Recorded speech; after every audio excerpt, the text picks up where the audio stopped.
In a quiet African village surrounded by thick forests, life was peaceful during the day but terrifying at night. Every midnight, without fail, a strange sound echoed from deep inside the forest. It was the beating of drums. These were not ordinary drums of celebration or music. They were slow, heavy, and chilling, like the heartbeat of something not human. The people of the village whispered among themselves and locked their doors tightly whenever the sound began. The children often asked their parents, "Who plays the drums at night?" But the parents never had an answer. Some said it was thieves hiding in the forest. Others said it was the sound of hunters from another land. But the oldest people in the village knew the truth. They called them the drums of the dead. According to the elders, long ago, many warriors had died in a bloody battle near that same forest. Their bodies were left unburied, and their angry spirits never found peace. Instead, they rose at midnight, beating their ghostly drums, reminding the living of their presence. The villagers believed that anyone who followed the sound would be lost forever, dragged into the world of the dead. Because of this, nobody dared to step outside when the first beat echoed. Even the bravest hunters and strongest men kept silent and stayed in their huts.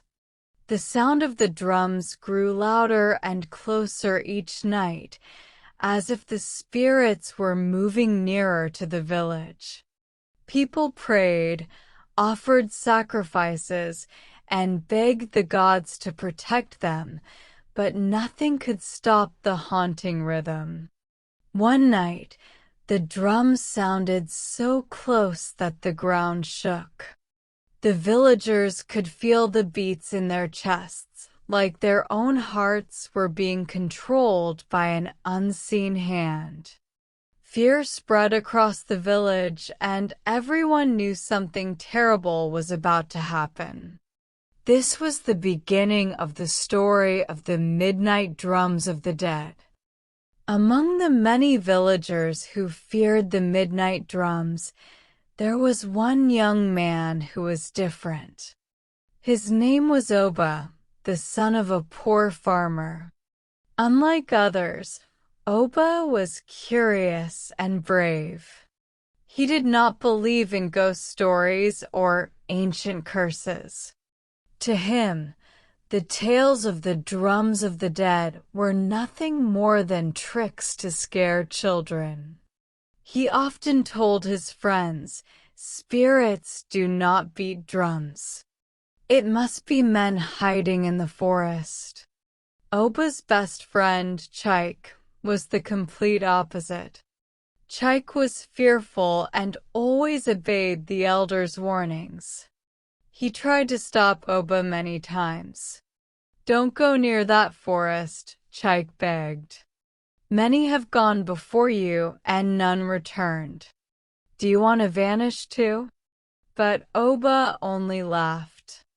His courage, or perhaps his stubbornness, was stronger than his fear. Every night, as the sound of drums filled the air, Oba felt a strange pull inside him. It was as if the drums were calling his name, daring him to come closer. The more he resisted, the stronger the desire became. Finally, one evening, he made up his mind. He would go into the forest and uncover the secret. Before leaving, he told Chaik, "If no one dares to find out, we will live in fear forever. Someone must be brave. I will return with the truth." Chaik's eyes filled with tears, but he knew Oba could not be stopped. As the sun set and darkness covered the village, Oba prepared himself. He carried only a small lantern and a sharp machete. The villagers stayed indoors, whispering prayers. At midnight, when the first drumbeat echoed, Oba stepped quietly out of his hut. The sound was louder than ever, shaking the trees. With each step toward the forest, the beat grew stronger, like a heartbeat waiting in the shadows. Oba's journey into the unknown had begun. Before Oba entered the forest, he decided to speak to the village elder, Mama Ife, a woman known for her wisdom and knowledge of old traditions.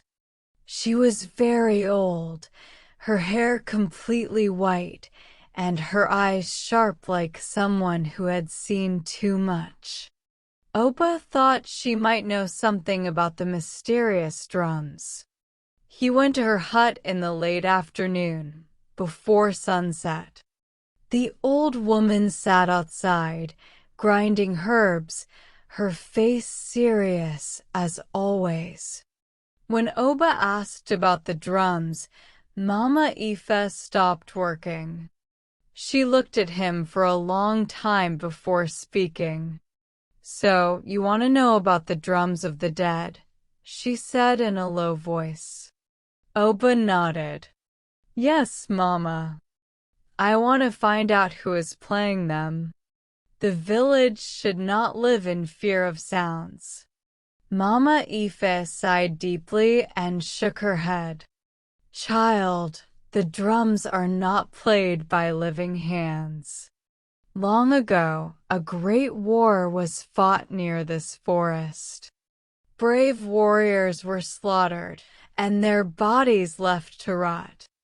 Their spirits were angry, restless, and filled with pain. Since that night, they beat the drums to remind the living that the dead are never silent." She leaned closer and whispered, "Anyone who follows the sound becomes part of their army. They are never seen again. The drums feed on souls. That is why the villagers lock their doors. That is why even the strongest men stay away."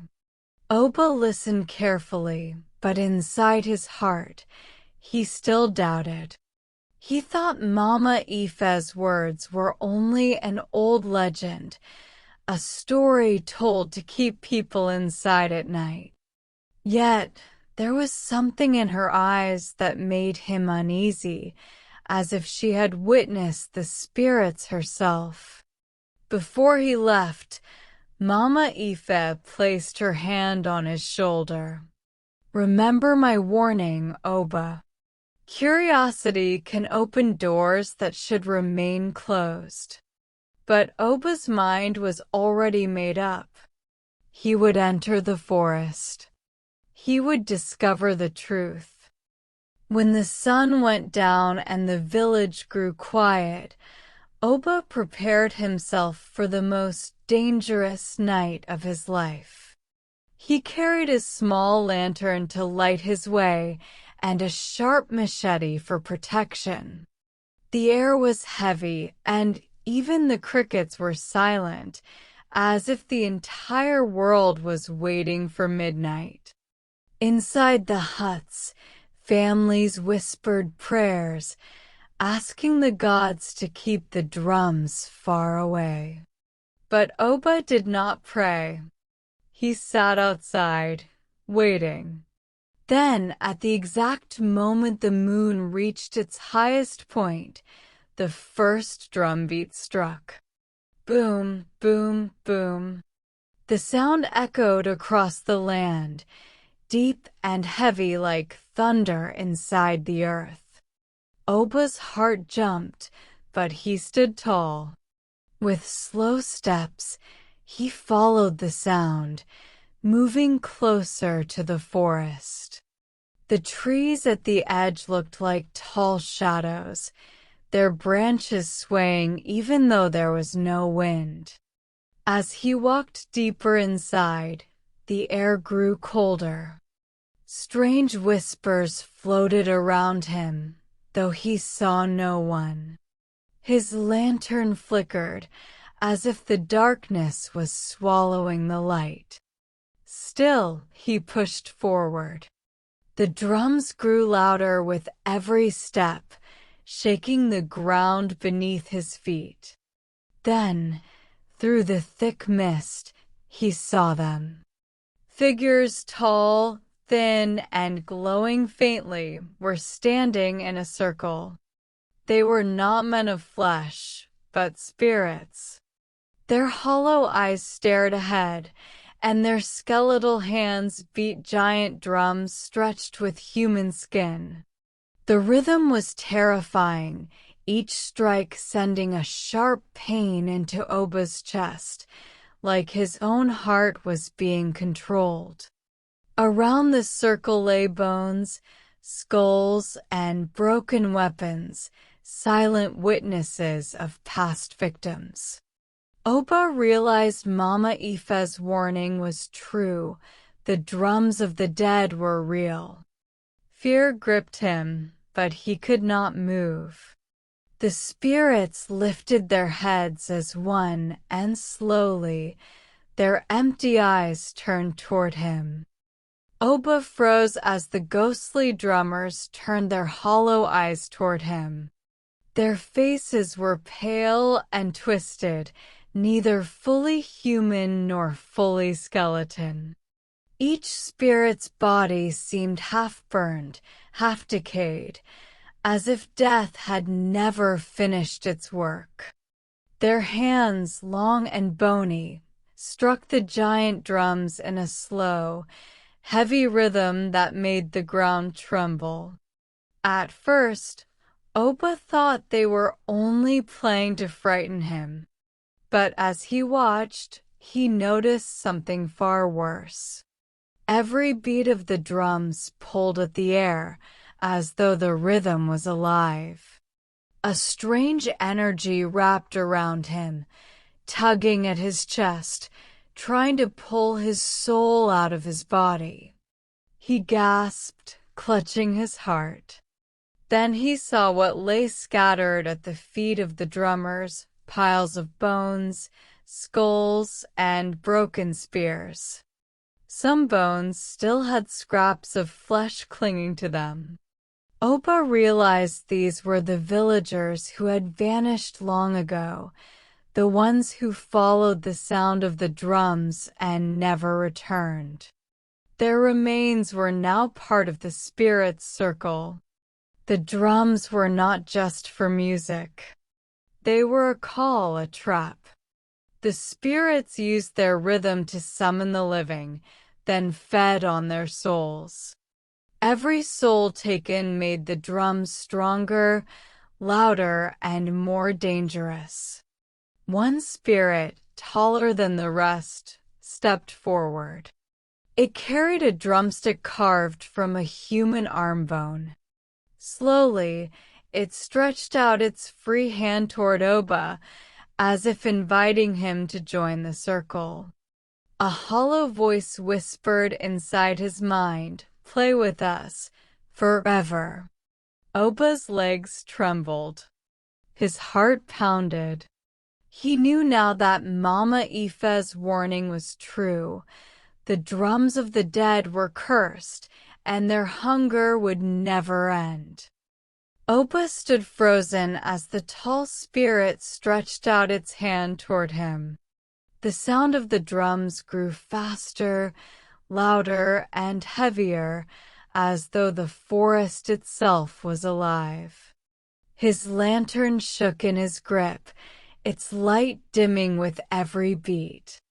The voices of the dead whispered all around him, calling his name again and again.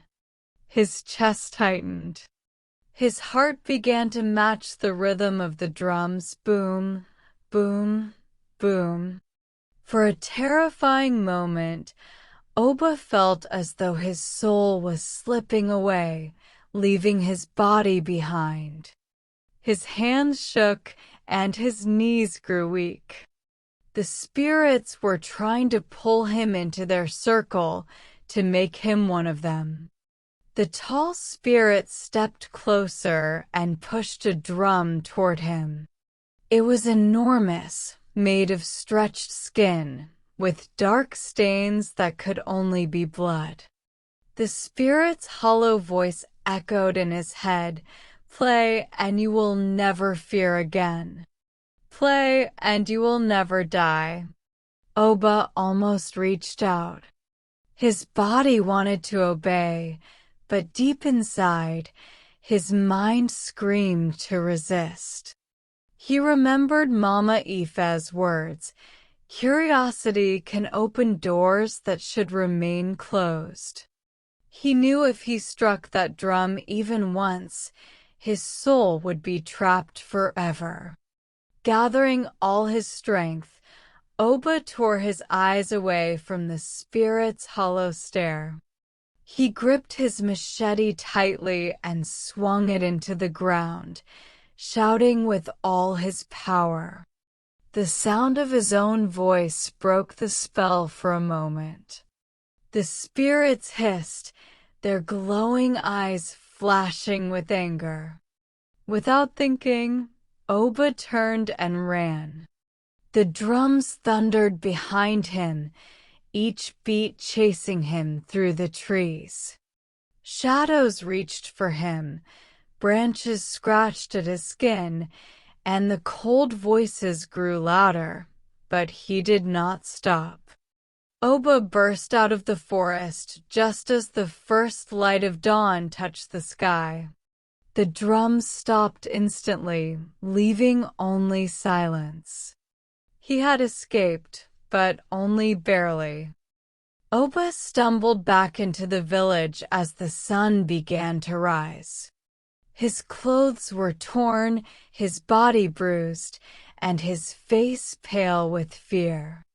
Villagers rushed out of their huts when they saw him, surprised he had survived the night. Chaik ran to his side, holding him before he fell. "Oba, you are alive," he cried. The people gathered quickly, whispering to one another. Many had believed Oba would never return, like all the others before him. Now, seeing him alive, their eyes were wide with both hope and fear. Oba tried to speak, but his voice was weak. Finally, he whispered, "The drums, they are real. The dead are calling." The villagers gasped. Some wept openly. Chaik asked, "What did you see, Oba?" But Oba only shook his head, unable to describe the horrors. His hands trembled as if the rhythm of the drums was still inside him. Mama Ife arrived slowly, leaning on her staff. She looked at Oba with sad eyes, as though she already knew what he had seen. She placed her hand on his shoulder and said to the villagers, "The drums have not stopped. They only rest. They will beat again, and when they do, the spirits will not forgive us." Fear spread through the people. They began to argue. Some wanted to abandon the village and flee. Others said they must fight the spirits with fire and weapons. But Mama Ife shook her head. No weapon can harm the dead. They hunger for souls. Until their debt is paid, they will keep returning. That night, the village stayed awake, listening. The forest was silent, too silent. Some hoped the curse was broken. But Oba knew the truth. He could still feel the echo of the drums in his chest. And as the moon rose again, far away in the forest, The first faint boom, boom, boom returned. The nightmare was not over. The story of the midnight drums of the dead reminds us that some mysteries are better left unsolved. Oba escaped once, but the forest still hides its dark secret, waiting for the next soul to answer the call of the drums. The question is, if you ever hear the sound at midnight, will you run or will you follow? If you enjoyed this story, don't forget to like, share, and subscribe for more chilling tales. Stay with us, because the next horror might be even closer than you think.